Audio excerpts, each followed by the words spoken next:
what's the war in Lebanon really about? I'm sure you've seen the headlines. The Shia militia group Hezbollah firing rockets into Israel. Israel flattening a building in central Beirut and sending troops into southern Lebanon. About 20% of Lebanon's population has been displaced. There's a version of this that feels like deja vu. Israel and Hezbollah at war again. But this time, it could be different. From the BBC, I'm Tristan Redmond in London with my co-host Asma Khaled in Washington, D.C. And you're watching The Global Story on YouTube.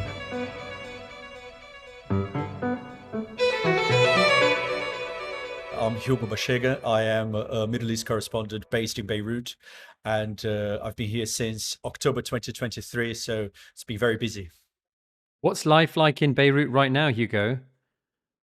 It's a city on edge. The streets are quieter. There's a lot of anxiety, a lot of uncertainty because nobody knows what is going to happen. Earlier today, we had this attack that hit a building in central Beirut, and this building is just 10 minutes from my flat. So I was woken up by the sound of a huge explosion. The windows in my flat rattled. So this gives you a sense of how powerful this explosion was. And I think, this is the uncertainty that we have at the moment, which is, feeding the anxiety that people have, that nobody really knows what is going to happen.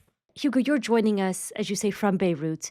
And some listeners may be wondering what Lebanon has to do with the war in Iran, which we have been discussing day after day here on our show on The Global Story.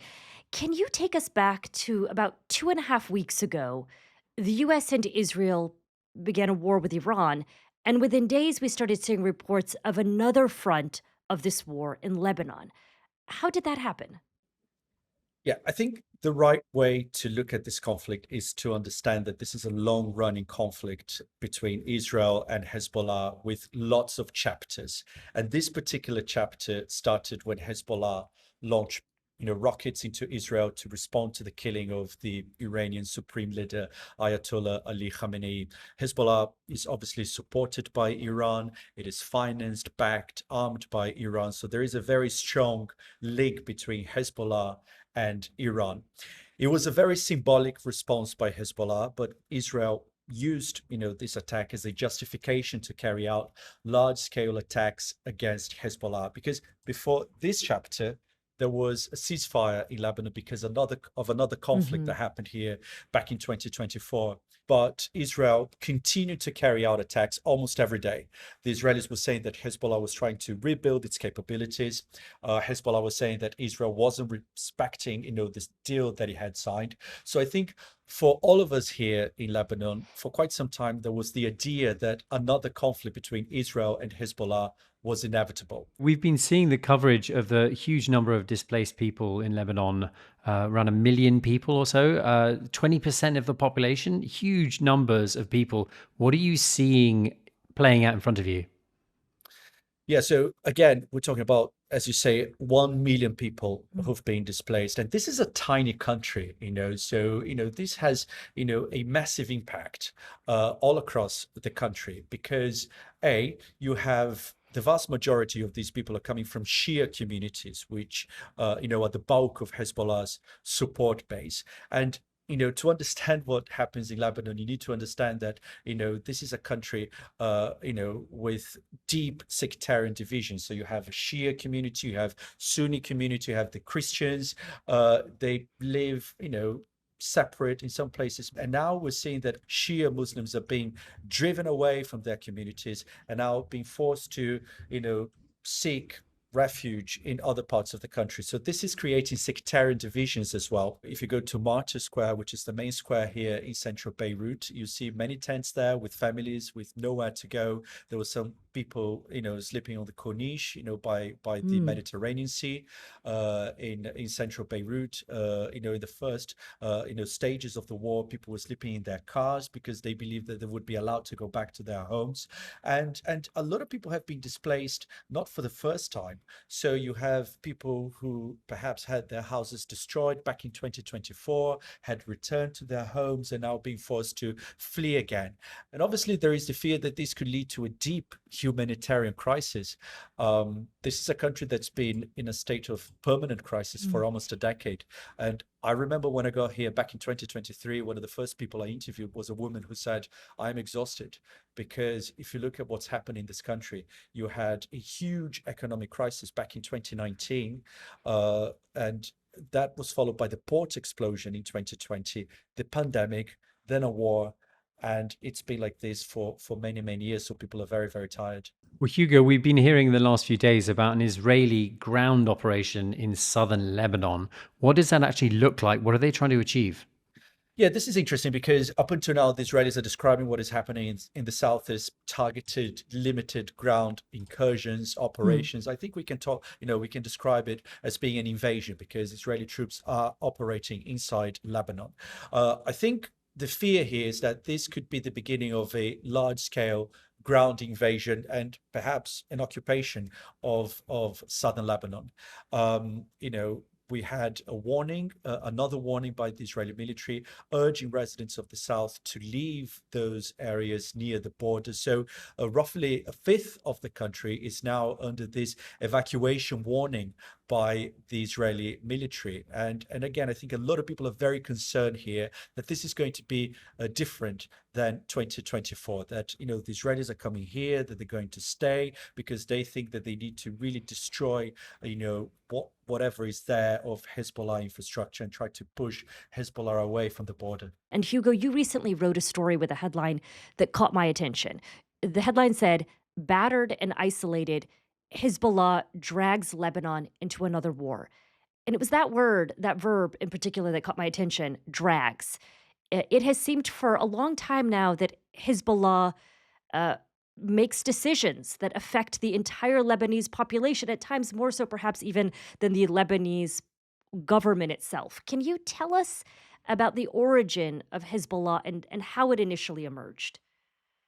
So Hezbollah was created in Lebanon to fight the Israeli occupation of southern Lebanon during the Lebanese civil war back in the 80s. And that occupation happened because the Israelis were fighting Palestinian groups based in southern Lebanon. Large numbers of people in the Shia community were displaced in southern Lebanon because of the Israeli invasion. Shia villages in the south were destroyed. And the Shias had long been underrepresented in politics here. So that's when Hezbollah emerges. They enjoy a lot of support, significant support in the Shia community, because back in the 80s, and very similar situation to what we're seeing right now. And from the very beginning, Hezbollah has been financed, armed, and trained by Iran. And to this day, the destruction of Israel remains one of Hezbollah's official goals. So Israel occupied southern Lebanon in the 80s, and that occupation continued, my understanding is, for a number of years. Yeah, the Israelis only left southern Lebanon in 2000. So you have the Lebanese civil war. After 15 years of a brutal civil war, finally you had a deal, but the Israeli occupation continued up until the year 2000. Hugo, we've been referring to Hezbollah as a military organization, one that you say some Lebanese see as a resistance group. It is also designated as a terrorist organization by countries like the United States and the United Kingdom. But it strikes me also that there is a political arm of Hezbollah. I mean, I remember years ago visiting Lebanon and seeing the Hezbollah flag. It is an organization that provides sort of political organizing and social services for a number of people. Is that not right? In 1990, there was, a deal that ended the civil war, and this deal, stipulated that all militias in the country should be disarmed. But despite that, Hezbollah managed to remain armed, and also this deal consolidated the division of power here in Lebanon, which is based on sectarianism, which means that the president is always a Maronite Christian, the prime minister is always a Sunni Muslim, and the Speaker of Parliament is also is always from the Shia community. And on top of that, senior positions in the cabinet, in the government, are also based on sects. So this helps you understand why Hezbollah is part of the government. The health and labor ministers come from Hezbollah. And also in the 90s, Hezbollah started its transformation, if you like. It became a political power, and it became a political party. And because of its strong support in the Shia community, it became an extremely powerful force. It has a significant parliamentary bloc. They have been able to essentially dictate, policies in this country, and they have been very clear in terms of telling people who oppose whatever they want to do that they could suffer the consequences. So they would send, armed men into the streets. They would, sometimes be accused of killing their rivals, and that anyone that, could try to stop them, or put some barriers or obstacles in the things they were trying to do, that they would, there would be consequences for that. And that helps us, understand why, Hezbollah is so powerful, and why it's been so difficult for the government to take decisions against it. So, Hugo, you mentioned this multi-year operation in which Israel invaded southern Lebanon. This was in the 80s. It continued up until 2000. And then I recall in 2006, there was another ground operation the Israelis undertook in Lebanon. Can you remind us what started that? So this was a war that was triggered by a deadly ambush of Israeli soldiers by Hezbollah. It happened, on the border between the two countries, and there was a massive Israeli response. Israel attacked Hezbollah's military targets across the country, but also civilian infrastructure. And there was another ground invasion of southern Lebanon by Israel. It was an extremely destructive, deadly conflict.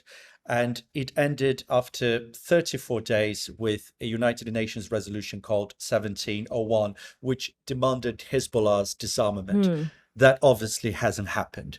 But Hezbollah saw this conflict as a victory, and many believe that this was the moment that Hezbollah became more confident, more powerful, and more confrontational, and they really consolidated their position as the most powerful force here in Lebanon. They built a formidable fighting force. They had sophisticated weapons. As that happened, those sectarian divisions that I mentioned earlier became deeper. So on one side you have the Shia community supporting Hezbollah, saying that the state was unable to protect them, and that Hezbollah is the only force capable to confront Israel. And on the other side, essentially everyone else, accusing Hezbollah, as you say, of dragging Lebanon into unnecessary wars, in their view, of putting Iran's interests above, Lebanon's interests, causing a lot of suffering and destruction here. And this is, again, the debate that is playing out right now in this country. Hugo, after that ceasefire, after the conflict with Israel in 2006, there's a truce, but it's kind of an uneasy truce, isn't it? Because things flare up again over the years. I remember lots of flare-ups and incursions by Israeli forces and firing of rockets into Israel from Lebanon. But then, after the October the 7th attacks by Hamas into Israel, Hezbollah starts firing a lot of rockets into Israel. What happens next, and why was this such a pivotal moment? This was a decision taken by Hezbollah, a decision that now even some of its supporters say was a miscalculation by Hezbollah. They decided to show solidarity with Palestinians in Gaza after Israel launched its destructive response to the Hamas attacks. So we had those attacks by Hezbollah for almost a year. This was a conflict that was largely contained to areas along the border. And then everything changed in September 2024.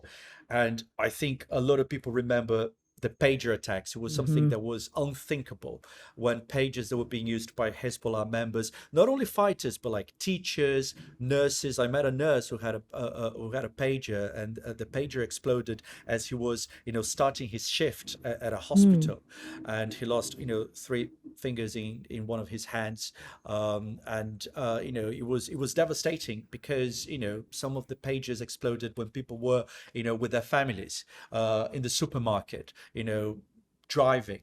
So that was the beginning of a larger conflict between Israel and Hezbollah. And a day later, walkie-talkies being used by Hezbollah members exploded. And I was reporting from the Dahia district when we heard a huge explosion. It was a walkie-talkie that had exploded right next to Oh, us. wow. It was a funeral that was happening for one of the victims of the pager attacks, and then the walkie-talkies exploded.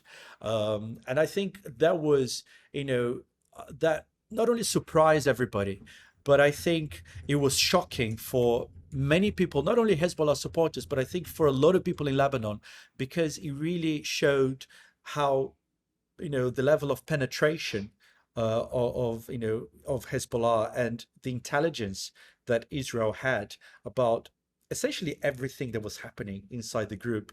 And right after that, there was the killing of Hassan Nasrallah. This was the man that led Hezbollah for 30 years. And he was not only, the Secretary General, if you like, of Hezbollah, but he was, somebody who was seen as, as a big, figure.